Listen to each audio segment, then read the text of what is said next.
Welcome to the Business Growth Spotlight, where we shine the light and talk with business leaders from all over the world who are here sharing their expertise and wisdom so we can all grow together.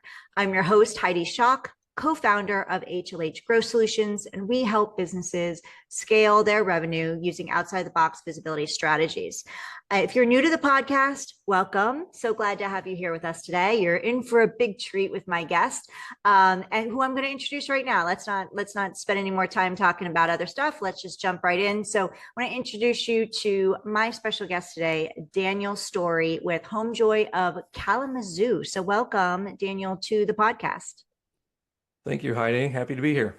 I'm happy to chat with you. We talked a little bit behind the scenes, and I'm excited. You have a lot going on, so I'm excited to learn more about what all that looks like. But before we do that, can you tell us a little bit about yourself, about HomeJoy, and about your role within the company? All right. Well, I had a birthday earlier this week, so I'm 52. Happy birthday! Yeah, thank you. I've been running this business for 20 years, but I've been a registered nurse for 30 years. Before that, I worked doing the work that I run a business for myself when I was in college doing this work. And so I have a lot of years into understanding how people need assistance in later years of life or when they've had illness or injuries. And so that's how I got into this business. Man, I tell you, I am the type of person who never likes to stop learning. I'm always reading. My wife teases me that I can't even stop reading the cereal box when it's in front of me. So I am a lifelong learner, and that's kind of probably one of the biggest things that people know about me. Well, you mentioned, Daniel, that your background, you're a registered nurse. You were registered for 30 years. So how did your clinical experience influence how you built HomeJoy's model for in-home senior care? Honestly, I was working for a hospital system as a registered nurse doing home visits. And I was recognizing how the non-medical side of the home care business did business, because I was always discharging people when Medicare wouldn't pay for services anymore in the hospital system, and looking for those other companies, those other agencies that could kind of take over and make sure that my clients didn't end up back in the hospital, because I was being scored on my ability to keep people healthy and keep them out of the hospital, especially for that 60 to 90 days after my discharge. And so I was motivated to try and find help for these people. And over the years, I formed relationships with different agencies, and was always in the back of my head thinking, if I owned that agency, I would fill in the blank, have a backup plan, have trained that worker better, just all of the things that go along with that. So my nursing experience basically taught me what the industry is and what's necessary in the home care space for the non-medical home care agencies. And so as I was basically going to my wife and saying, we need a little extra money. Why don't I start this business? And it took me a little while to convince her, quite honestly, that I could do it. But finally, she did give me permission. She gave me $50. And she said, okay, go ahead. I got a DVA at the courthouse for $10. And I got a P.O. box, at the post office for $40. And I started running the business with a few friends who were already doing caregiver services. But yeah, so my nursing degree is entirely what got me into it. Don't get me wrong, I did work as an aide when I was in college as a little side job during the summer, just trying to make a little extra cash to get through the next semester. But yeah, my nursing is what has really formed what I care about, how the business is ran. In fact, as the years have gone along, I've had criticism from some of my coworkers that I'm very heavily operations oriented, that I'm very caring oriented for our business, but I haven't always been really strongly business savvy. And I've had to learn that part of the business, but it's been fun along the way. So let's talk about that. You have every business owner has their strengths.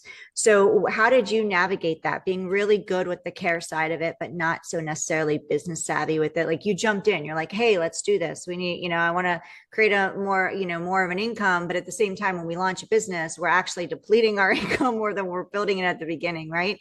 And I love that your wife was like, here's $50. Go do what you got to do.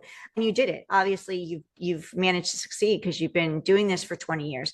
How did you navigate being really strong in some areas and maybe did you end up finding someone that was strong in the other areas, or like you said you love to learn? Did you dive into that as well? It's a little bit of both. I am fortunate that math is a strong suit for me. Oftentimes when people are good at science, like the biologies and that kind of stuff, math also fits with the brain function. So I've been fine with like budget making and spreadsheets for crunching numbers and scorecards to make sure that we have enough money at the end of every month. That hasn't been a problem for me. The difficulty was, how do I manage people to make sure that I'm getting the best from them at the same time as having a budget? It was always very difficult for me. Like early on, I was so concerned about having an affordable product that I wasn't charging as much as many of my competitors.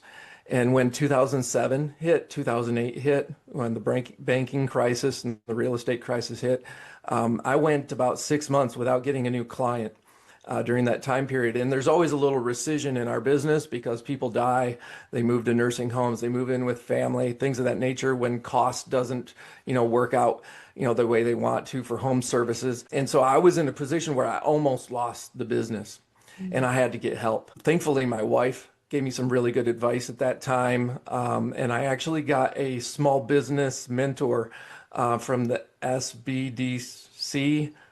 Anyhow, it's a Michigan thing, but it's their small business program. Harry Blecker was actually my mentor during that time period, and he helped coach me through how to make some financial decisions to stay in business, as well as how to gain new clients in a time when people were scared to spend money, when people were losing their homes. And quite honestly, my constituency, older people, don't spend money when they're scared.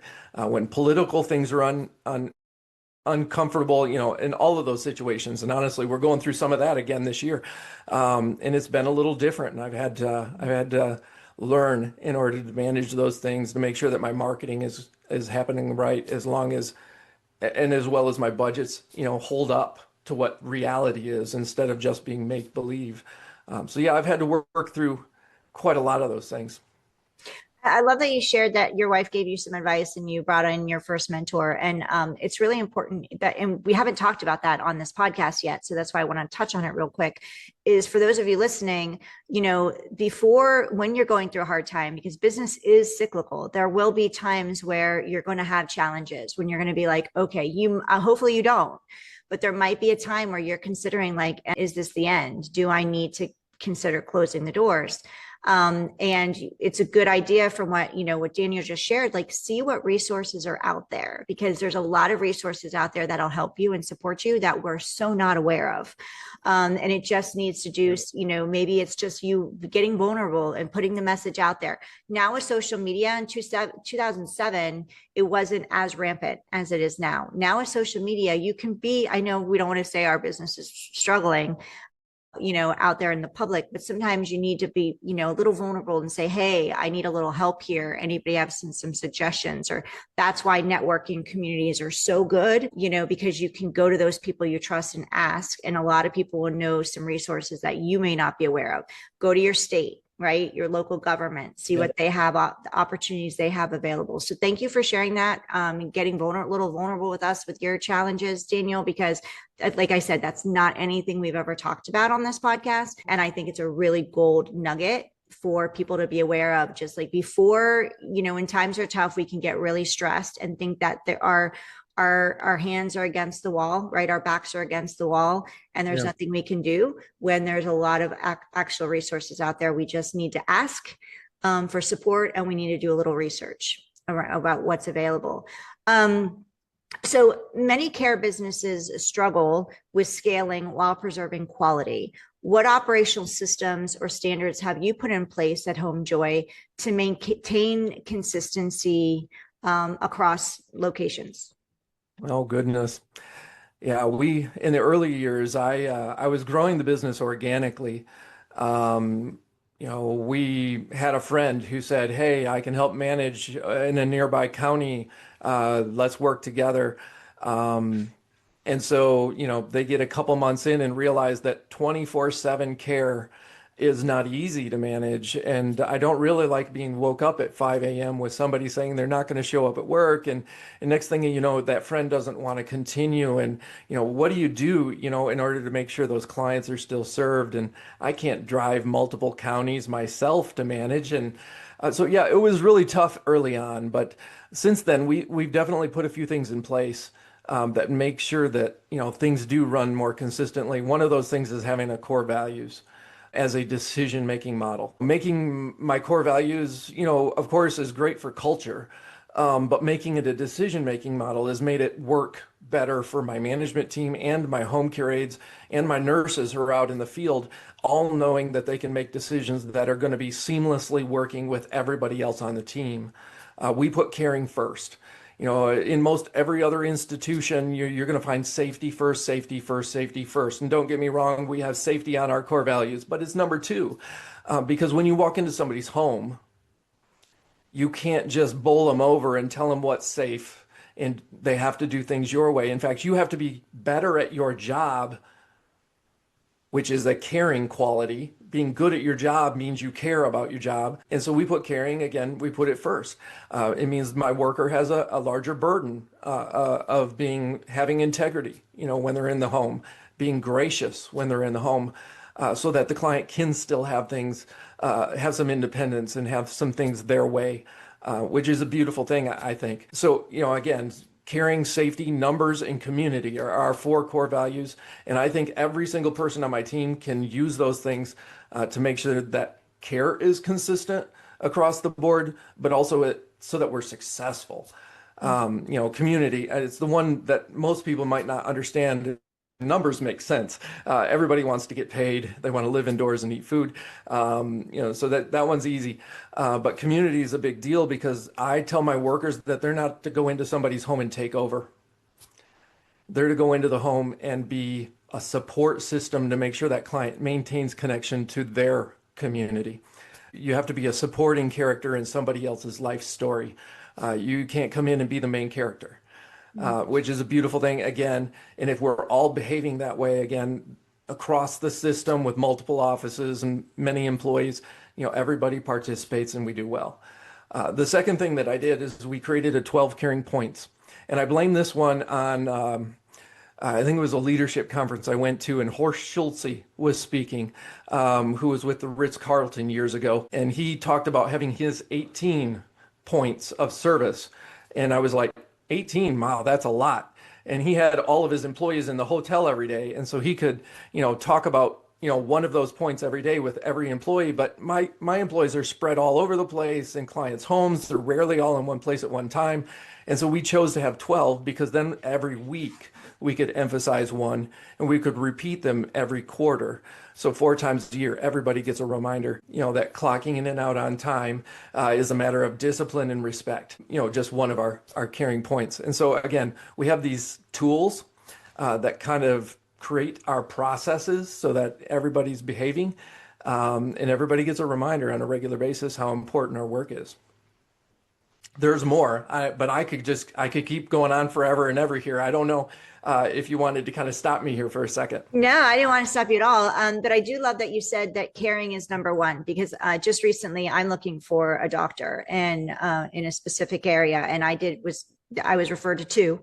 And there's plenty more out there, but I was referred to 2, and I looked at the reviews, and one of them had a really good caring score, in my opinion, where it was like people spoke very highly about him. The other, and they're both really good at what they do. They're the top of their space. And the other one didn't. There was a lot of people that said his bedside manner was not really they didn't appreciate it. And I'm like, you know what? We're already nervous going into the doctor for something that we're dealing with. We don't want someone that's going to we don't want to feel criticized or feel like we're, taking up space or wasting their time or anything like that. Or we want to feel cared about as well. We want to feel like, yes, our doctor knows what they're doing. That's key. And also Yeah. that we're actually cared about. And so I chose one over the other based on that specific key point. And Yeah. our home is our safe space. That's how we should feel. Should And be. I love that you say that, they're part of the journey, because this is somebody's home that we're going into. They have a routine. Most, as we're getting older, we don't want to feel that we're not independent, right? We don't want to feel dependent on people. That's kind of like that's why a lot of Right. elderly end up getting hurt, because they still want to do it themselves, because there's just something in us. So I love that you put caring above safety. Yes, safety is important, but show that you care about them, and then talk to them about the safety things in that loving way. So yeah, if you want to continue, I was just going to ask you, what are some of the key qualities that you look for in your caregivers, and then how do you keep them motivated and engaged? Wow. So our 12 caring points talks about several of the key points of what we look for in workers. Number one is being trustworthy. Motivates us to protect vulnerable adults. Obviously, that's kind of a pat thing, because obviously we need trustworthy workers, but to repeat it over and over so that our workers don't forget that when they're in somebody's home for a year or 2 years or 6 years, as the relationship bends and twists over time, and becomes as much of a friendship as it is actually a professional job, that we just don't ever forget your client is vulnerable and you could take advantage of them, but you shouldn't, because it's important that you're trustworthy. So things like that. Obviously, we do a lot of food handling, and safety is a big, big deal in food handling. We clean house because, quite honestly, when our daughter or the son of a client shows up, they don't see or hear all the laughter. They don't see how safely you got somebody in and out of the shower. All they see is if there's crumbs on the counter or a towel in the corner in the bathroom. Mm. So housekeeping is really important. So we've got all of those things in our points to make sure people are getting reminders. Obviously, each one is being rehearsed every week, with quarterly reoccurring. So 4 times every year they get to hear every single one. But I've also written in services. So we're talking about weather safety, fire safety, other things that occur in the home that are different than working in a hospital, or working in an institution like a nursing home or an assisted living. So our workers have to be just, again, just a little bit more skilled in being ready for circumstances that a supervisor down the hall could take care of at a hospital, or a janitor could take care of down the hall at a hospital. My workers have to kind of be able to do it all. Mm. So we're rehearsing a lot of things like that. I actually have written about 28 different trainings, from dealing with difficult behaviors to hostile circumstances to, dementia training. Or, I taught a class yesterday with 6 employees in it on wellness, health and wellness. It was a hour-and-a-half discussion on things we can do as aides, to make sure that our clients live just a little bit healthier life, which is hard to do for ourselves, let alone for someone else. Do I really want to stop drinking pop, or do I really want to keep that pop going, but maybe I'll go for a walk each week? So with our clients, we have to find things that they're actually willing, to do, for their health and wellness. So that was the big conversation yesterday. But yeah, I could keep going. And honestly, it would get pretty boring for everybody on the other end, probably. But it's a constant process, when you're working with people, with caregivers, because caregivers, they're entry level medical. They're not at the top of the pinnacle of the medical system. That's a doctor or a hospital system administrator or something. And so they have to have knowledge and the ability to support the health system, but they don't necessarily have to be licensed or certified or anything like that. And so I'm taking people who are willing to do some housekeeping, and I'm teaching them, how to care for somebody's wellness. And yeah, having a system for that is the only way to scale. To come back around to a question you asked earlier, is how do you use these things to scale? I have about 120 employees right now.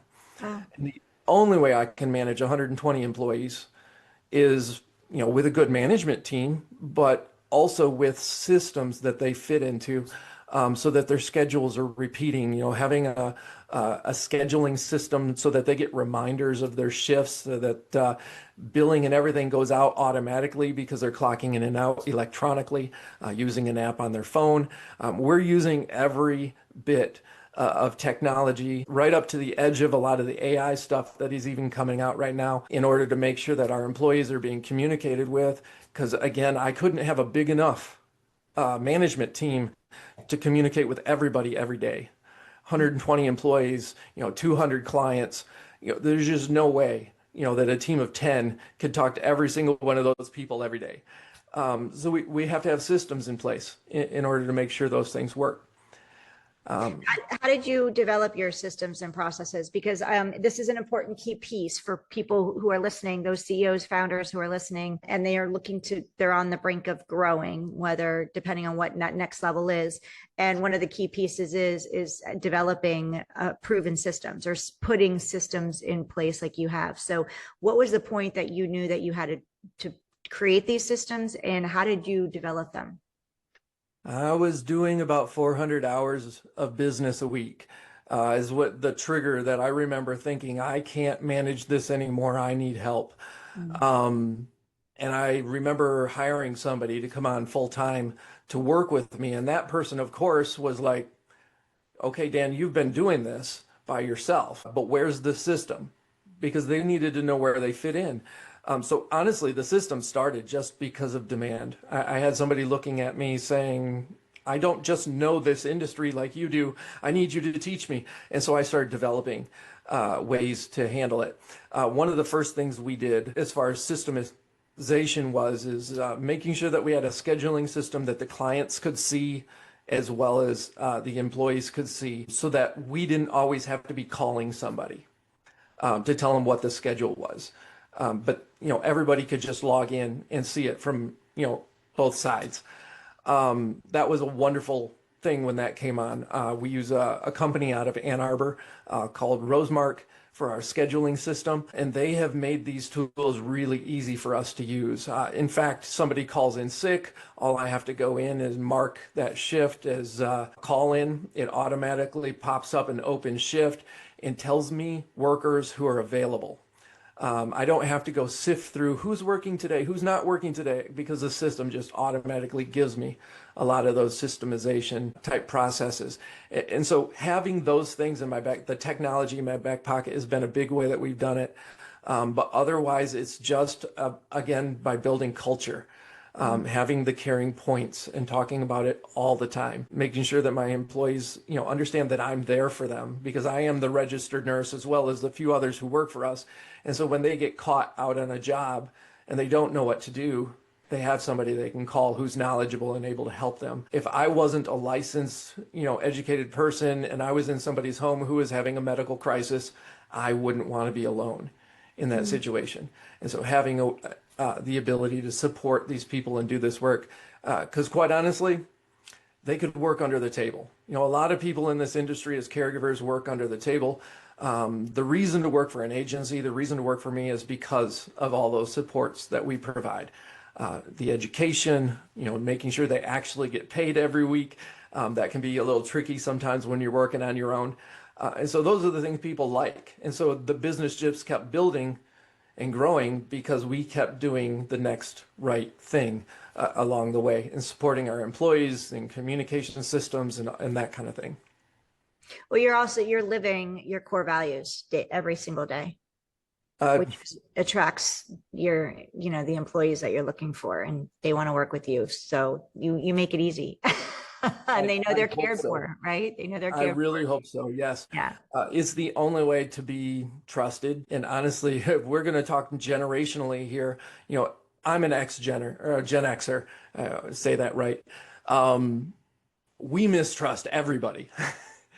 Traditionally, and we're working with younger generations now, even as employees who really struggle, to trust people. Gen Z also typically has that characteristic, prove it or else I don't believe it, kind of an attitude. And so we have to put our money where our mouth is, and we have to put things into writing for people in order to make sure that people trust us.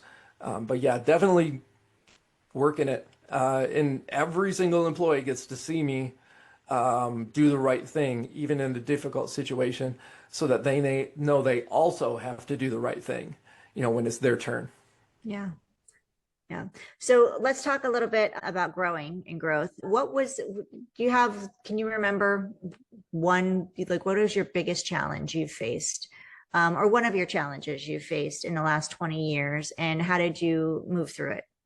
I know you shared one of them earlier, but Yeah.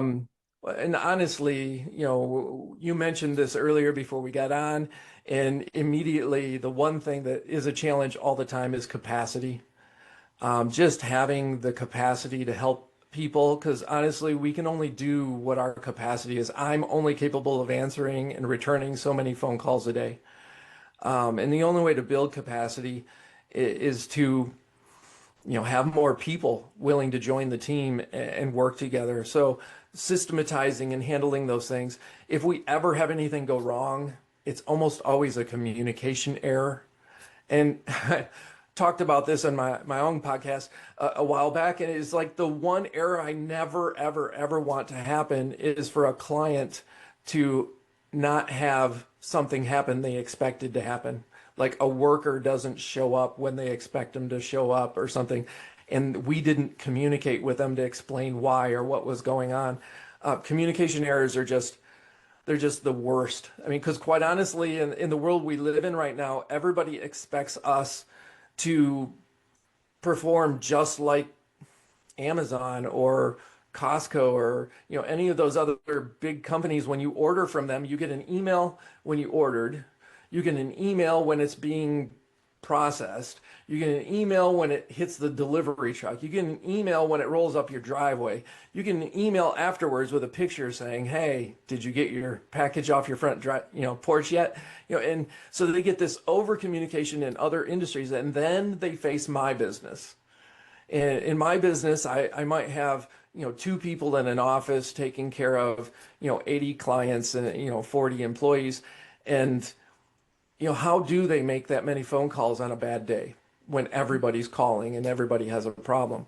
And then I can be supportive, but I just can't do it all. And so, we just have to have, things that help our capacity work better all the time. Anything we can use, like we use a texting system so that everybody can see what everybody else is texting in the office. So if I messaged an employee about their evaluation, everybody else in the office who's using that system can see that I messaged them, for their evaluation. So when they call in the office, they don't have to transfer that call to me. And I don't have to have my capacity diminished because I have to answer one more phone call to confirm, a schedule for an evaluation. I just have to, have it out there so that they can read it and they can communicate, yep, he sent that message, he'll meet with you, no problem, I'll put it in his calendar. And so there's some system there. The mistakes occur, don't get me wrong. I always end up making some kind of an apology, even if it wasn't our fault. You always have to make some kind of an apology, right? That's customer service. You have to say, I'm so sorry this happened. This is what I can do to fix it. This is, why it occurred. If you want an excuse, not everybody wants an excuse. Some people will be offended by that. But yeah, we just have to get into it. In order to make growth happen, we have to consistently do those things. And deal with it. I think this is so interesting. Most of us don't know the behind the scenes of home health care and caregiving. And like you said, we only see if there's crumbs on the counter or a towel in the corner. Like we don't see all the things that go, around behind it. And I know my grandmother and my grandfather, there was home health care for a short amount of time and in and out. You don't see the ins and outs or the behind the scenes. So this is really supportive and eye-opening for sure. So thank you for all of this. The healthcare space is highly competitive. So let's dive into that a little bit. How have you stood out from your competitors? How have you gotten visible to where you are the choice? You are the choice when your families come to you. They're like, we want to work with you. We want to be with HomeJoy. What marketing, whether it's marketing or different strategies, have you used that have worked well for you? And on the flip side, Dan, which ones have you done that maybe haven't been as effective? Yeah. Anybody who knows me I'll start right at the end, here for my beginning of your questions. There are things that haven't worked for me. Giving money to middle marketing programs. I know there's a lot of companies out there who give advice to people online to help them find services and that kind of stuff. They charge agencies like mine for a referral, in order to have their profitability in their process. And that has not worked for me. Anytime an agency charges me, but gives a referral to me and three of my competitors, I can't give my money to that kind of a program. I'm trying not to name any of those agencies because I don't want to upset them. I appreciate their business model. I just understand how it gets in the way of my advertising. It makes it harder for me to do business locally with doctors and social workers and nurses because they're all just recommending these middleman companies who, when they don't really understand how that business interrupts what I'm able to do for people. So that's my number one mistake probably early on, is like, yeah, I'll work with everybody. I'll pay for referrals. I'll be happy to do that. And then I realized I was competing with my competition and I was paying for it. And I was like, why would I pay to compete with my competition? I should pay to get ahead of my competition. So I do my own advertising. I don't pay a middleman to help me with my advertising. In our industry, especially being local, it's really important for us to be connected to our local referral sources. Doctors' offices, social workers, nurse case managers are where a majority of our business comes from. And we have to know those people. They need to see that we called the client back. We followed up and started services. They need some feedback so they know when it was successful and when it wasn't. Obviously, in our industry, we have to be careful with HIPAA. We can't divulge too much information about a client without getting in trouble, but we have to make sure we at least close the loop on what they told us so they know that we handled a situation. But that is where we're the most successful, is in that warm relationship with somebody who needs their client to stay out of the hospital, needs their client to stay healthy. And so they recommend us in order to meet those social determinants of health, another keyword that's going on in our industry right now. Because if they take their medicine correctly and they exercise a little bit every day and they eat the right foods every day and they sleep at the appropriate times every day, they're more likely to stay home and stay healthy. And so doctors actually really appreciate our business right now. Same with social workers and case managers. It's a big deal. We're able to move the ball actually faster than sometimes a doctor prescribing pills, in as far as somebody losing weight or stopping smoking or all the other things, that go on in their lives like that. So that's our big, my big way of handling growth is just making sure I'm connected to my community and making sure that those people who are recommending our services, get some kind of feedback so that they know, it was a positive outcome, for their person. My next question for you is, what's next for you all? Like over the next 12 months, what are the big goals for HomeJoy? Oh, goodness. In the next 12 months, I'm pushing my team a little further ahead in a communications platform. We actually moved from carrying handheld cell phones for on-call to using an online platform, an app that we can all have on our own phones. So there's no, let's meet at the office to hand off the phone so the next person can be on call. It's just I set my app to do not disturb and the other person turns theirs on.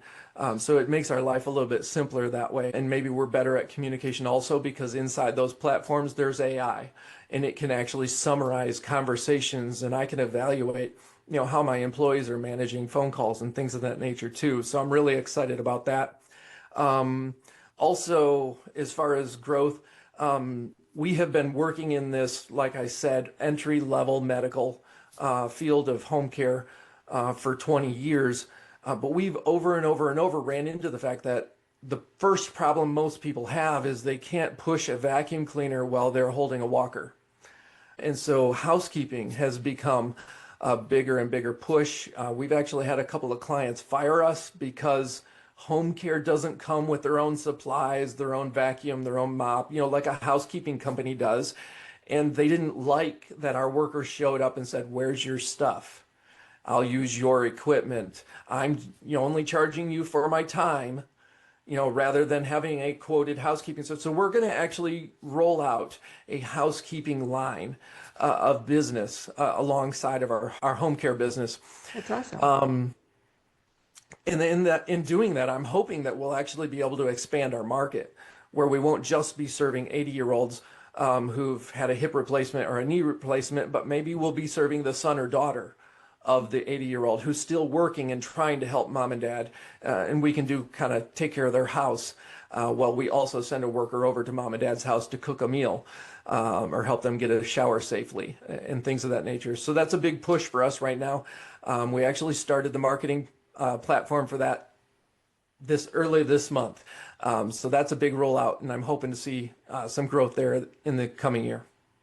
That's exciting. I love the expansion ideas that you have and think in the works. And I think that's true. I think that, the cleaning side of it is a big piece of healthcare, and a lot of healthcare agencies don't offer that. It's just they come in, take care of you, and leave. And then these people they need support taking care of themselves. They also need support in keeping their area sanitary and clean. So absolutely. And honestly, light housekeeping is something we've always done in home care, but our clients don't just want light housekeeping. They want their bathroom sanitary. yeah. They want their kitchen sanitary. And so we've had to look at that and make a decision. We can also specialize in that. We're just going to have to form the team and make sure they're trained and ready to do that work so that we won't lose clients because they're misunderstanding what they're hiring us for. Yeah, absolutely. I love that you're seeing a gap and you're figuring out a way to fill it. And that's a big piece of business. When there's a gap, what's the gap in the market? How can I fill that gap? And you're doing exactly that. So Dan, if we could bring you back, if we could revisit this conversation in the next 12 months. Well, before we get to that question, you've done a lot, and I want to be respectful of your time because we need to wrap soon, but you're writing a book, right? You're in the process of writing a book, and this isn't the only business you've had. So can you tell a little bit about that? I want to make sure I keep respect of your time. Tell us a little bit about that other business or what you were doing and how you juggled doing both of them. Well, truth is, I didn't juggle it really well for a while. For a while there, I saw an opportunity and I took it, and it became a lot. I started a property management company some years ago because I needed property for my business as well as other places, and so I started buying buildings and remodeling them. And when you do that kind of stuff, you always find you have more need in the building than you do budget, and so you end up doing a lot of work yourself. And then being the boss at the home care business would slide, and I wouldn't be as available because I was troweling and grouting and that kind of stuff. And so I had to learn to kind of back off a little bit. The property management business still exists, but it's just not front and center right now.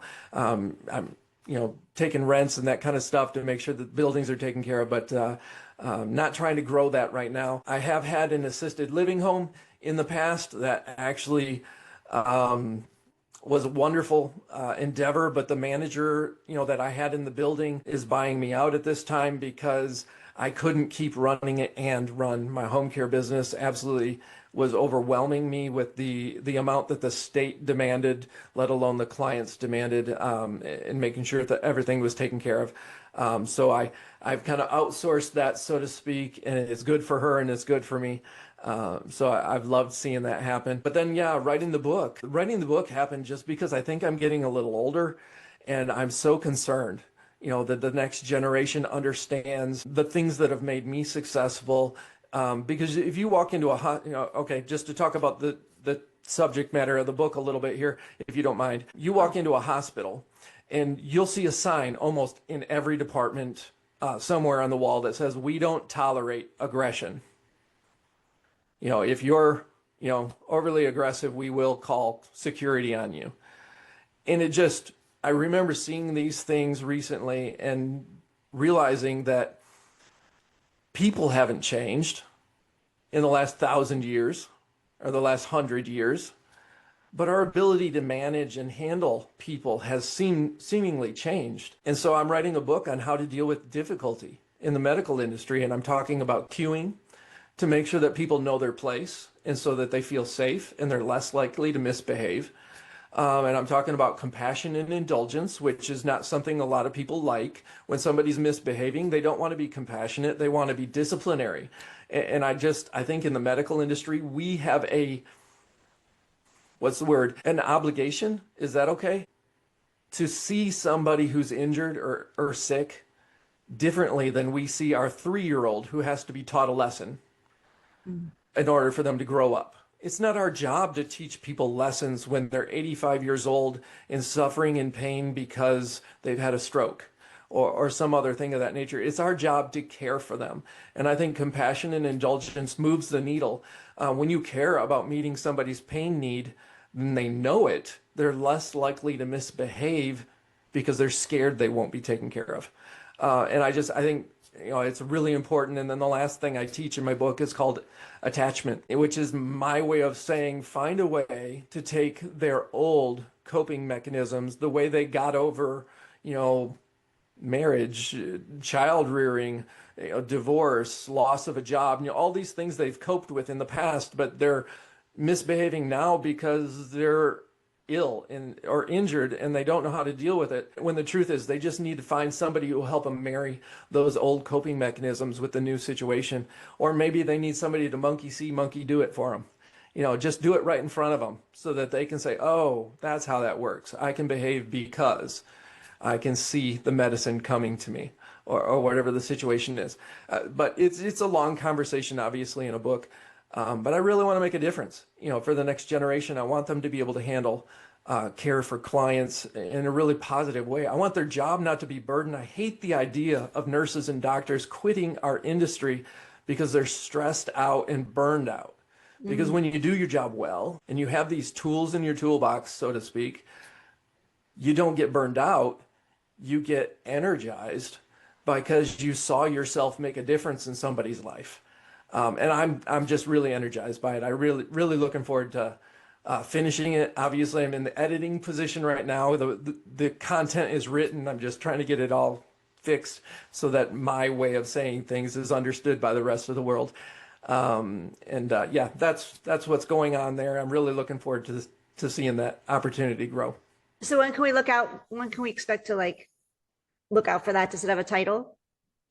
Oh my goodness. I kind of left the title to the end. I'm hoping I can get some help with it. It'll come. Yeah, it'll come together. Okay, awesome. I've been Well, teaching you'll have to let class. us know when it's coming out so we can help support pushing it out there for you. Would love to. I appreciate the offer. Thank you. For sure.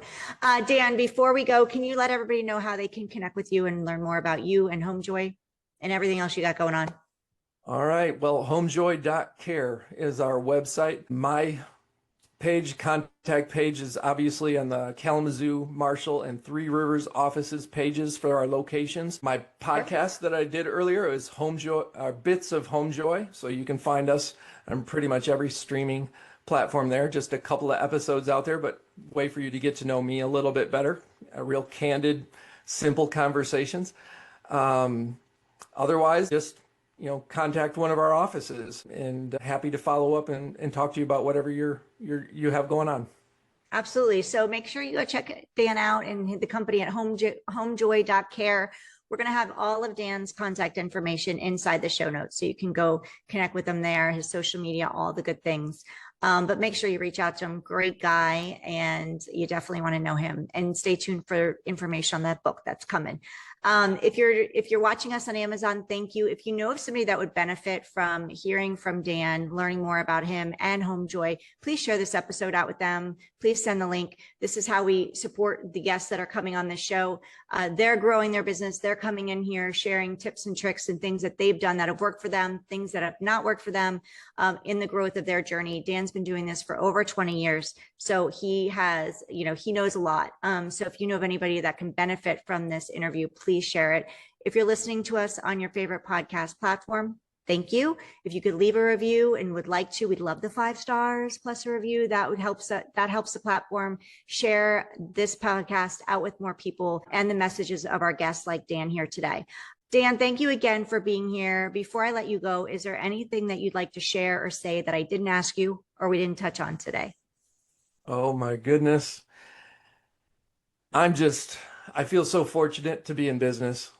This is not something I dreamed of or expected in my younger years. It was just me choosing, to grow and do more, a little at a time. Started out just trying to meet a need at home, pay a bill, things of that nature, replace the tires on the minivan. But, over time, I've just really loved, the work and the development of people and training and teaching other people. So just so happy to get to do this work. And thank you, Heidi, for being willing to let me come on the podcast here with you. Again, this is just me learning and growing, listening to you and talking with you. So thanks for the experience. Thank you for taking time out of your busy day and schedule to be here with us. I've greatly appreciate it. Thank you all for listening to Dan and I today, and we look forward to seeing you on the next episode of the Business Growth Spotlight.